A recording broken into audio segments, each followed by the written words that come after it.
We're only a few weeks into Rosetta, and Aurora has already established herself as one of the premier aggro decks in the format. But one of the questions we need to ask ourselves is, how is she going to hold up against Disruption? When we talk about Disruption, New is a great place to start. Cards like Leave No Witnesses, Surgical Extraction, and Bonds of Agony are very powerful and can leave your aggro opponent sitting in a very awkward position and not giving them much room to work with.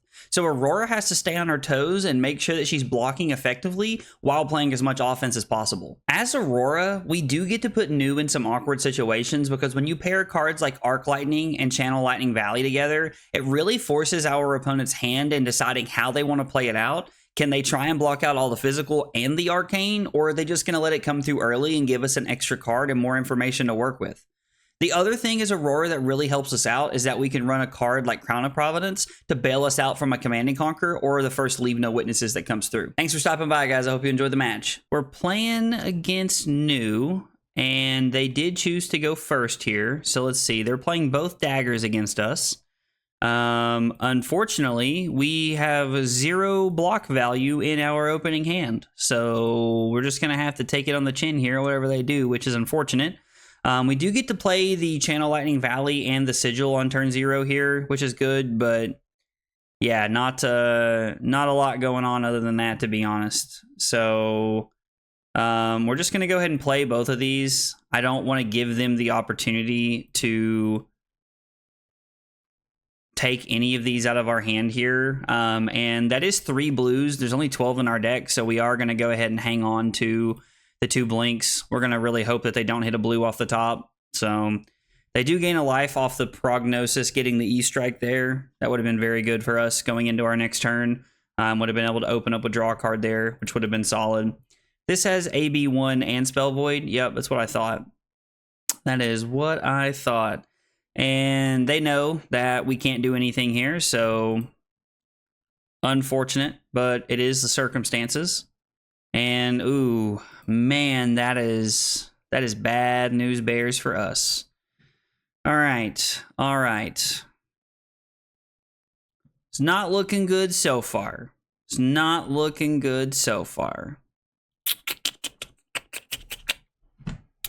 Play Command and Conquer. Now, I think I kind of want to activate Grasp here, right? We can activate Grasp, play Command and Conquer, and then throw the Starfall and Arsenal the Blink, I guess, is the best play here. Yeah. It's just not a lot going on with this hand, unfortunately. Just a pretty awkward start here for us. And we're gonna try and bounce back a little bit here. Being down 8 points to start the game out, they've already banished a Channel Lightning Valley, which is unfortunate. So I would have liked to, let's see, we would have drawn into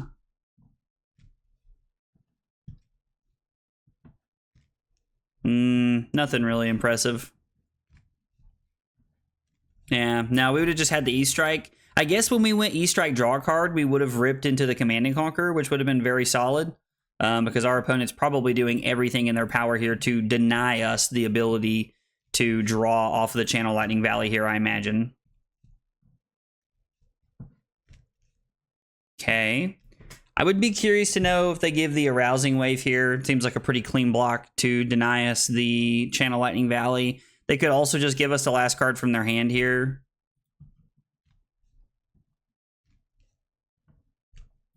No, they're just going to let it happen? Okay.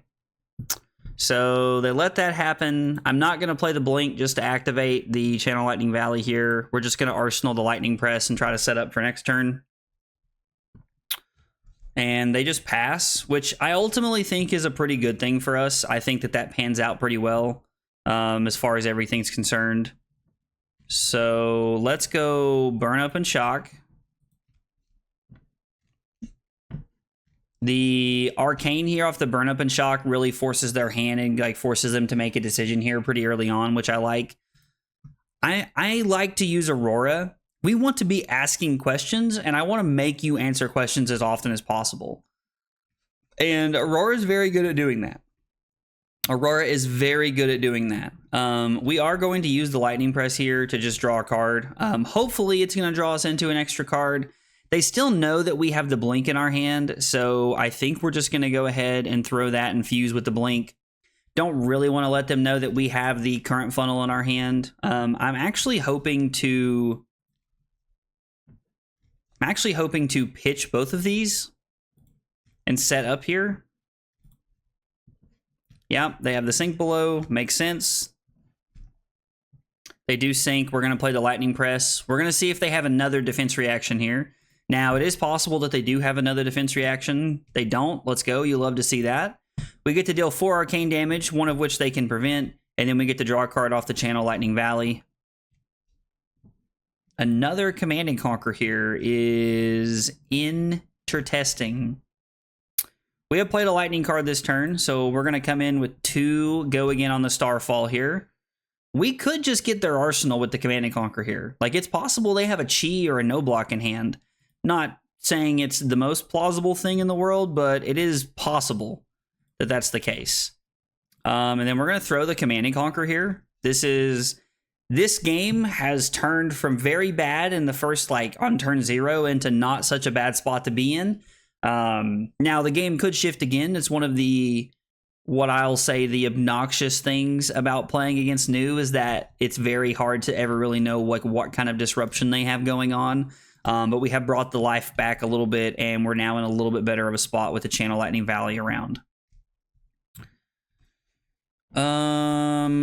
So it's very unfortunate for us, but I think we need to lead on Lightning Surge because that gives us the ability to actually use the Starfall here to try and get value.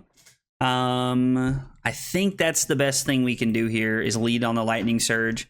I really hate to lead on that. I would much rather lead on the Snatch and try to just really force as many awkward hands as I can from our opponent at the beginning of the turn here. But I think that this is the best thing to do because now what we can do is we can pitch. I don't know. This hand's interesting. So what I'm kind of thinking here. So they do block like this. We could play the Arcanic Shockwave, not throw Starfall, which I don't know that that's correct or not. I kind of want to pitch Snatch to throw Starfall and then Shockwave fuse with the Lightning Surge. But again, I hate pitching the Snatch. This feels like such a non-bow here. Now, to be fair, we do have 2 blinks and a current funnel on the bottom of our deck right now. So Snatch and those blinks are going to play very well together if the game does go to second cycle. But I really hate pitching the Snatch because we want to throw Snatch as many times as we can during the game just to really force them to make like weird decisions here. And then, yeah, we'll just come in like this. We'll force them to give us the Tunic counter on the Arcane here, or give us a card, however they want to play it out. I'm assuming they do not have a defense reaction. They didn't give us one on the Lightning Surge, so I am assuming they don't have one here. It's also very possible that we rip into a blue, or even another red, which we can use Tunic in the red to use Aurora. Ooh, they are keeping their hand here so far. All right, so we're going to activate Aurora.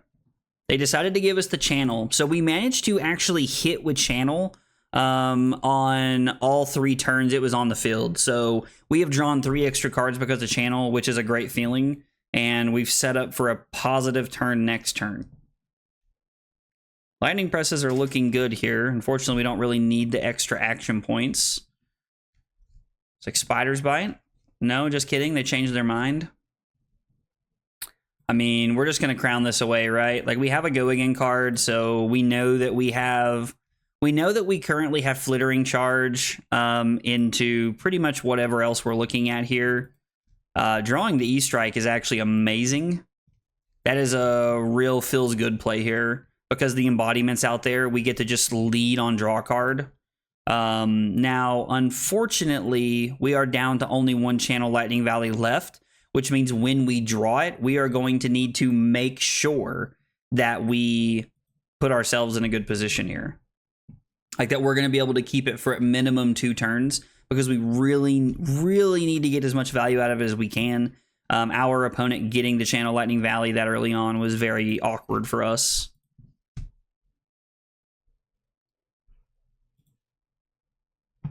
We're going to go Flittering Charge. And I'm kind of stuck here on whether I want to play both of the Lightning Presses here. The answer is probably just yes. Part of me wants to... It's weird. So, okay, so I want to Arsenal one of the Lightning Presses, which is weird because when you look at it against New, we want to set up 5-card hands, right? But it's also a little greedy because against New, they have a lot of Arsenal disruption and we could get put in a really bad spot. So I think we're just going to play both of them here. I think I'm just going to get the guaranteed value off of both of the Lightning Presses here. Now that I don't have Crown of Providence out anymore, I'm more inclined to just play out my 4-card hands and hope that they're enough. Now, I have used the beginning of the game to put myself drastically ahead. I'm up 14 points, and I still have an attack for 2 and the Rabble. There's also a debate for us to Arsenal the Rabble here because it opens us up for a go again hand next turn.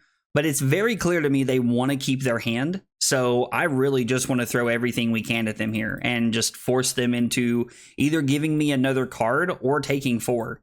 We now have created a 17-point life lead separation, which is exactly what we want to see.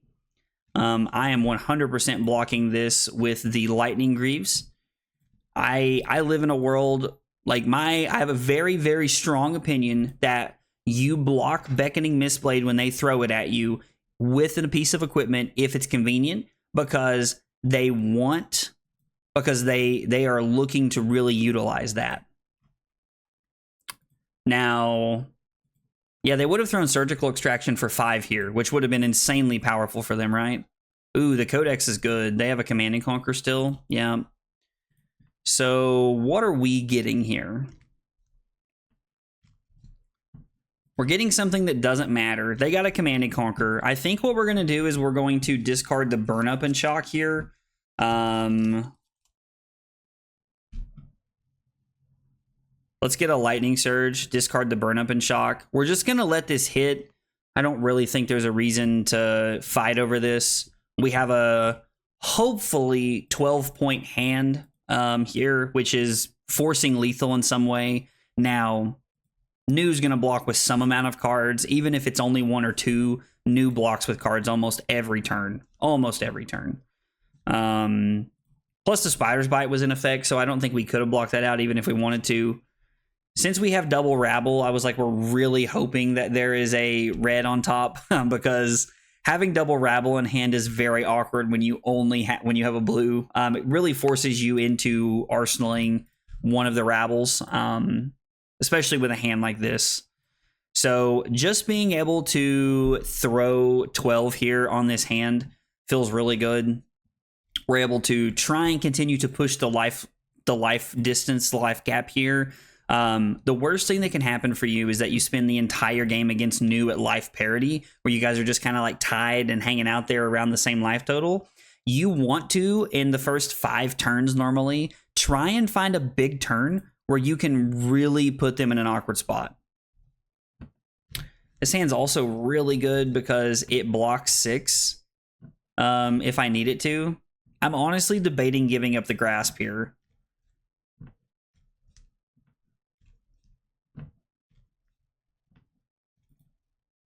Yeah, I think we're going to block the Grasp here because I want to be able to block Current Funnel and Static Shock, somersault them back, pitch the Current Funnel to play Aurora, and then we can go Snatch into Static Shock on my turn, which is an 8-point turn with potential on-hit effect here.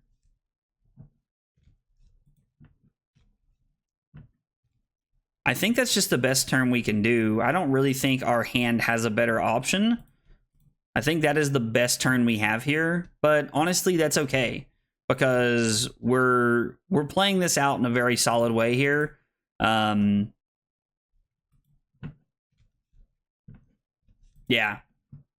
this is a great turn for us because it still gives us the ability to throw 8, and we're blocking out what they're probably viewing as Have you ever noticed that it says chosen?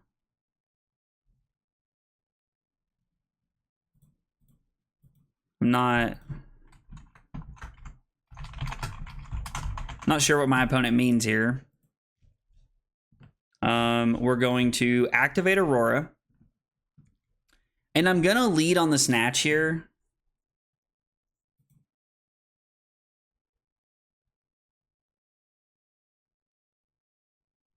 Static Shock was chosen.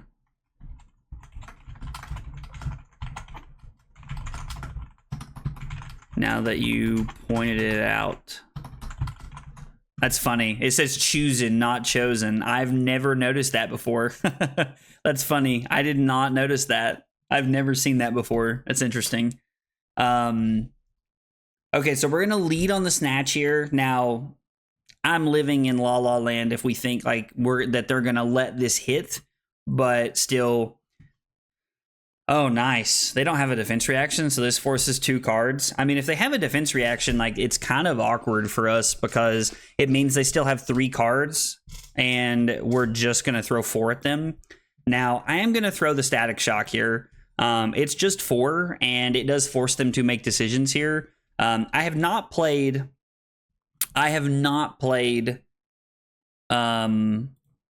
a lightning card, so there is no lightning flow text here, but this is still just a solid 0 for 4 here.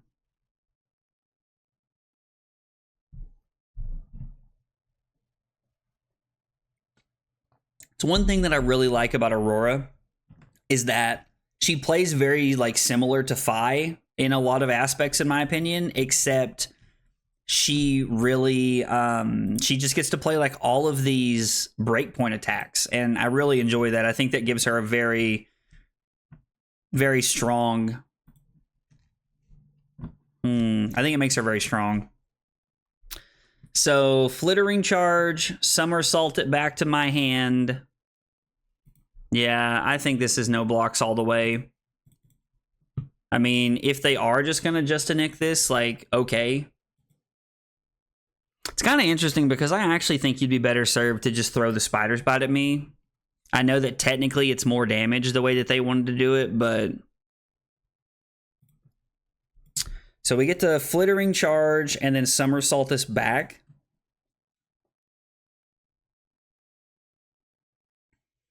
We could actually not pitch the Electrify for anything here, and...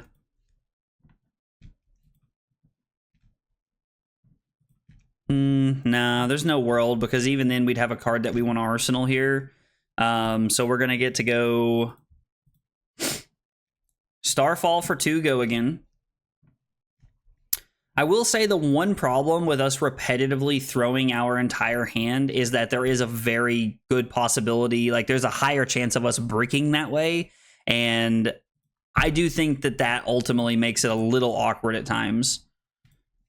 So this is 4 go again, because I could just throw the Flittering Charge.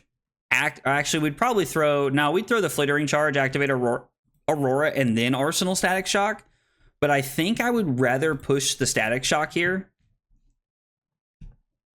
at the end of the turn. Like, by also us attacking them as much as we can every single turn, we are really, like, taking the agency out of like their 0 for 4 cards like Leave No Witnesses or Command and Conquer. Like, this could be a Leave No Witnesses. This could actually just be a Leave No Witnesses.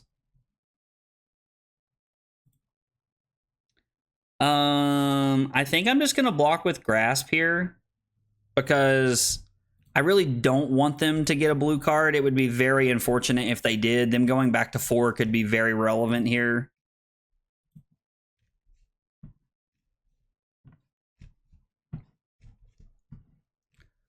So let's see here. What if I went Gone in a Flash, Tunic, Lightning Greaves, Channel Lightning Valley?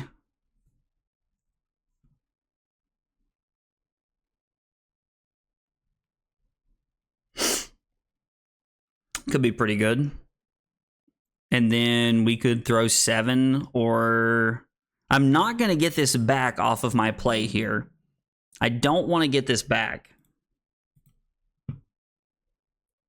I mean, don't get me wrong, I do want to get this back, but I think that the upside we get from Channel Lightning Valley having an on-hit is just better.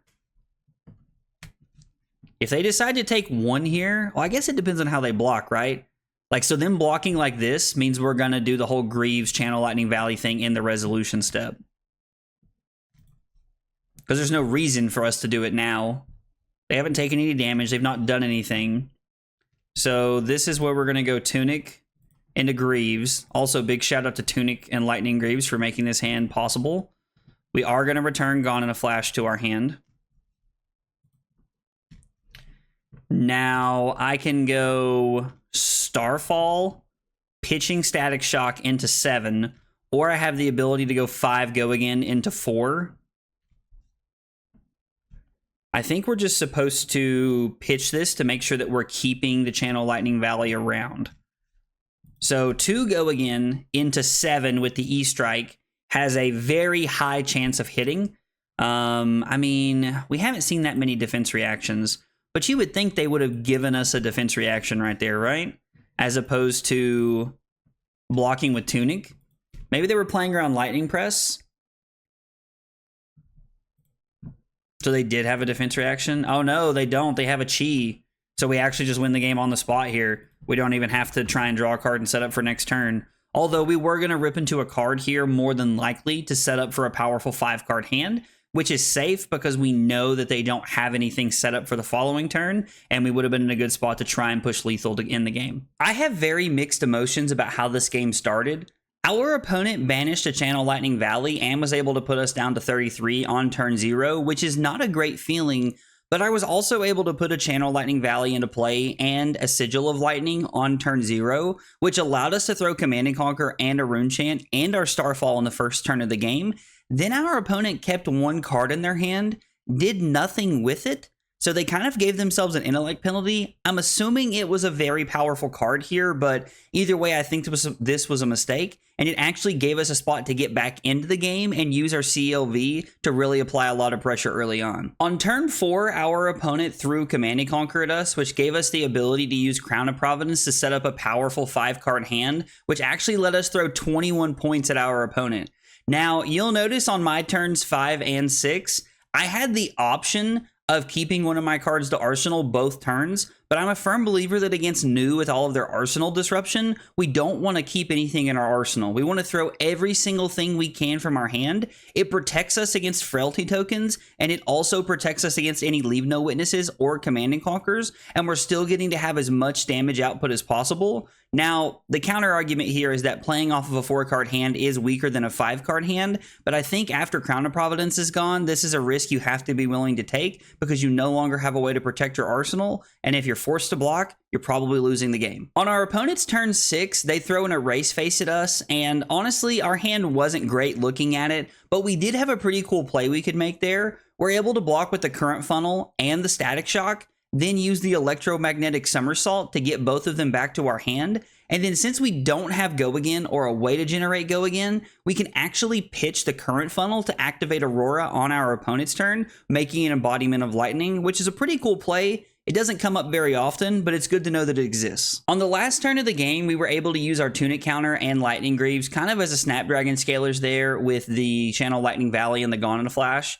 Now, because we had Channel Lightning Valley as our instant, it did work out that they decided to block 4 with 1 card from hand and the Tunic counter on the Gone in a Flash. This was also pretty telling to me that they didn't have a defense reaction here, because that let us know that even if they do have 2/3 blocks left in hand for the E-Strike, we're going to be able to throw E-Strike for 7, triggering CLV to draw a card in Arsenal, and then they have nothing left, which gives us a very powerful turn going into what is probably the last turn of the game. But since our opponent had a Transcend card there, it didn't matter. We were able to just end the game when we wanted to. Guys, if you see anything you think I missed, let me know in the comments down below. I'd love to hear about it. If you enjoyed the video, be sure to like and subscribe for more content. Thanks for watching, and I'll see you next time. Take it easy, guys.